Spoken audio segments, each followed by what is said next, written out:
बिहार की राजनीति में एक अध्याय का अंत हुआ। 20 सालों से बिहार में राज कर रहे नीतीश कुमार ने विधान परिषद से इस्तीफा दे दिया है, क्योंकि अब उन्हें दिल्ली की राजनीतिक यात्रा की शुरुआत करनी है। और इसी के साथ सवाल खड़ा होता है, बिहार का अगला मुख्यमंत्री कौन होगा। हालांकि एक ऐसा चेहरा है जिसे सीएम नीतीश के साथ एक मंच पर हमेशा देखा गया। नमस्कार, मैं सुनीता, आप देख रहे थे लोकसभा और वक्त हो गया है हमारे स्पेशल शो सियासी किस्सा का।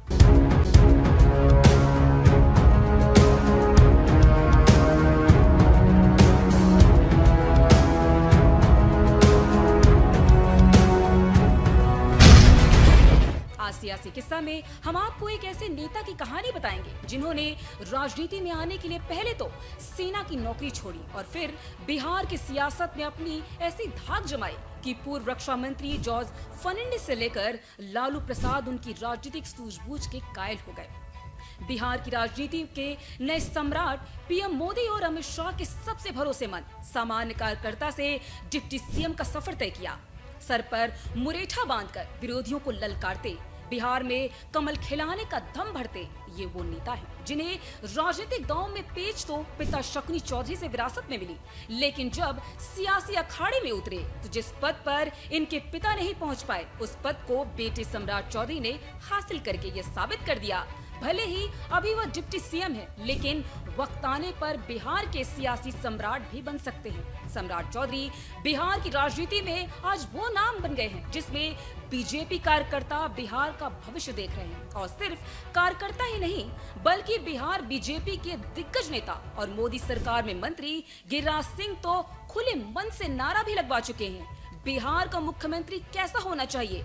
सम्राट चौधरी होना चाहिए। इधर बेटा सम्राट को बीजेपी ने बिहार का चौधरी बना दिया तो पिता शकुनी चौधरी ने कह दिया, यह तो मेहनत का फल है और अगर मेहनत की है तो सफलता मिलनी ही चाहिए। सम्राट चौधरी जिस राजनीतिक विरासत के जरिए इस मुकाम को हासिल करने में कामयाब रहे, उस जमीन को तैयार करने में पिता शकुनी चौधरी ने अपनी पूरी जिंदगी लगा दी।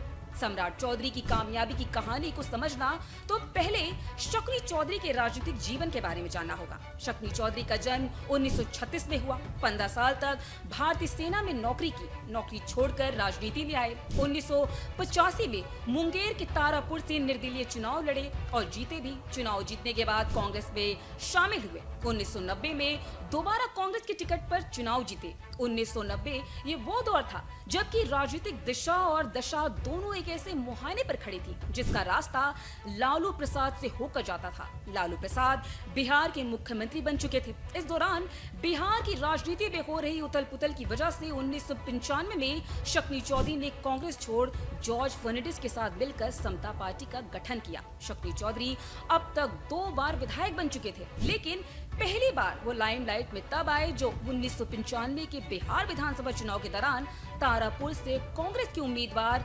सच्चिदानंद सिंह पर ग्रेनेड से हमला हुआ, जिसमें सच्चिदानंद सिंह के साथ साथ 9 लोगों की मौत हो गई। इस घटना ने तारापुर विधानसभा और शकुनी चौधरी दोनों को सुर्खियों में ला दिया। शकुनी चौधरी को इस घटना का मुख्य आरोपी बनाया गया। हालांकि अब चुनाव नतीजे तो शकुनी चौधरी को विजेता घोषित कर दिया गया था। इस घटना ने भले ही शकुनी चौधरी को विवादों में घसीट लिया, लेकिन इस घटना के बाद उनका राजनीतिक कद भी बढ़ गया, जिसकी वजह से समता पार्टी ने उन्हें 1998 के लोकसभा चुनाव में खगड़िया से टिकट दिया और पहली बार शकुनी चौधरी जीतकर लोकसभा पहुंच गए। शकुनी चौधरी अब बिहार की राजनीति में एक बड़ा नाम बन चुके थे। उन्हें कुशवाहा समाज का बड़ा नेता माना जाने लगा। खगड़िया से लोकसभा चुनाव जीतने के बाद शकुनी चौधरी का कद बिहार की राजनीति में एक कद्दावर नेता के तौर पर स्थापित हो गया।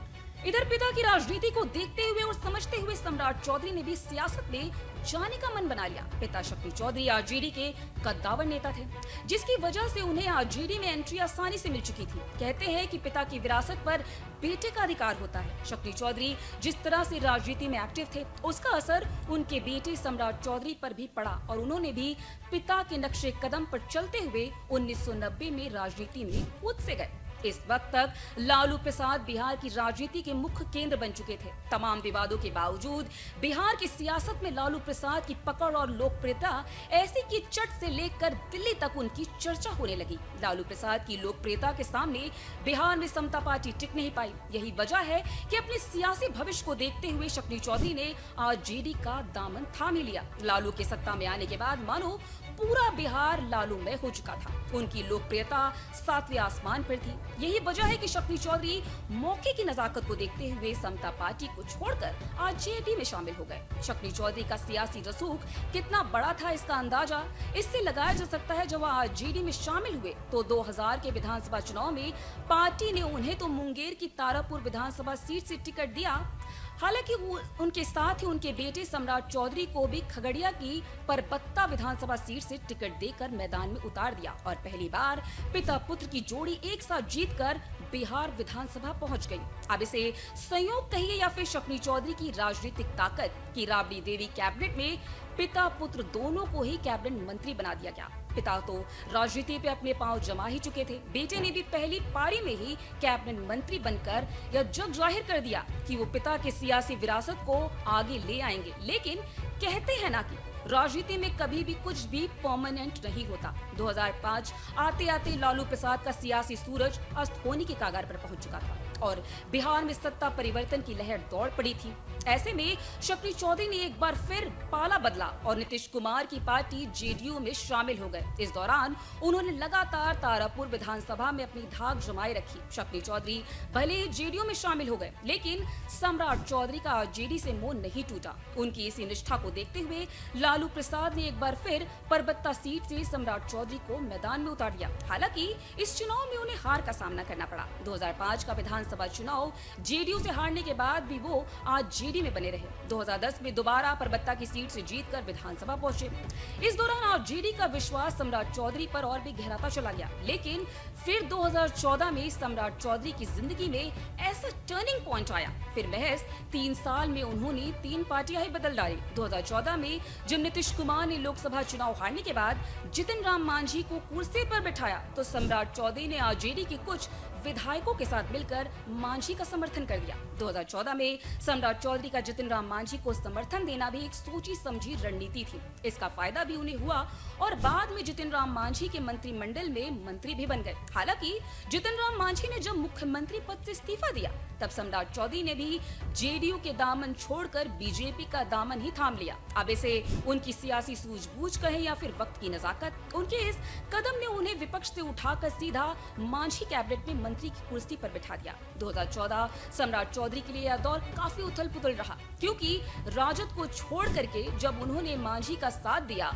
तो उन्हें भी अनुमान था कि जेडीयू में उनका सफर काफी छोटा रहने वाला है। लेकिन कहते हैं कि हर एक घटना के पीछे एक बड़ा मकसद होता है और फिर वो समय आया जब 2017 में सम्राट चौधरी की बीजेपी में एंट्री हो गई। इसके बाद कुछ महीनों बाद के लिए वह जेडीयू में भी शामिल हो गए, लेकिन जेडीयू में उनका सफर ज्यादा लंबा नहीं चल सका। महज कुछ दिनों बाद ही 2017 में सम्राट चौधरी बीजेपी में शामिल हो गए। बीजेपी में शामिल होने का फैसला उनके लिए मानो वरदान साबित हुआ। सम्राट चौधरी 2017 में बीजेपी में शामिल हुए। 2017 में ही नीतीश सरकार में कैबिनेट मंत्री बने। 2022 में बीजेपी की ओर से नेता प्रतिपक्ष बनाए गए और मार्च 2023 में बिहार बीजेपी के अध्यक्ष बनाए गए। फरवरी 2024 में बिहार के उप मुख्यमंत्री बने। यानी कि बिहार की सियासत में पिता पुत्र की जोड़ी अब तक सुपर हिट रही। जिस तरह से सम्राट चौधरी का कद बीजेपी में महज 6 से 7 साल में बढ़ा, उसे देखते हुए बिहार के चौक चौराहे और राजनीतिक गलियारों में इस बात की सुगबुगाहट तेज हो गई कि सम्राट के जरिए बीजेपी नीतीश कुमार के लवकुश के समीकरण को तोड़ना चाहती है। सम्राट चौधरी को जब से बिहार बीजेपी की कमान मिली थी तब से उन्होंने संकल्प लिया था, जब तक नीतीश कुमार को वह कुर्सी से हटा नहीं देते तब तक वह मुरेठा नहीं खोलेंगे। आज भले ही सम्राट चौधरी नीतीश की अगुवाई में सरकार चला रहे हैं, लेकिन उनका मुरेठा अब तक नहीं खुला है। सम्राट चौधरी आज की तारीख में बीजेपी के मजबूत नेता के तौर पर स्थापित हो चुके हैं। जिस तरह से वह मंच से विरोधियों को ललकारते हैं और जिस तरह से उन्होंने बिहार बीजेपी में एक नई जान फूकी है, उसी की वजह से बीजेपी के केंद्र नेतृत्व का भरोसा भी जीतने में वह कामयाब रहे। सम्राट चौधरी बिहार में अब तक बीजेपी और नीतीश कुमार के पीछे ही चलते रहे, लेकिन जब से सम्राट चौधरी ने बिहार बीजेपी की कमान संभाली है उसके बाद पार्टी अब फ्रंट फुट पर आकर राजनीति कर रही है। यही वजह है कि बिहार की सियासत में बीजेपी बड़े भाई की भूमिका के रूप में उभर कर आई है। कहने वाले तो यहाँ तक कहते हैं कि सम्राट चौधरी आने वाले वक्त में बिहार की सत्ता पर काबिज होंगे। सियासत में कब क्या हो जाए यह नहीं कहा जा सकता, लेकिन जिस तरह से सम्राट चौधरी ने अब तक राजनीतिक दांव पेच दिखाए हैं, उससे इतना तो तय है कि आने वाले वक्त में बिहार की सियासत का केंद्र बन सकते हैं। फिलहाल के लिए इस शो में बस इतना ही। अगर आपको यह वीडियो पसंद आया हो तो वीडियो को लाइक, शेयर और सब्सक्राइब जरूर करें और कमेंट में बताएं क्या 20 साल तक बिहार में राज करने वाले नीतीश कुमार के बाद क्या सम्राट चौधरी इस गद्दी पर काबिज हो पाएंगे या नहीं। मिलते हैं अगले वीडियो में एक और नई कहानी के साथ। ऐसे ही वीडियो को देखने के लिए देखते रहिए तिलोक सभा।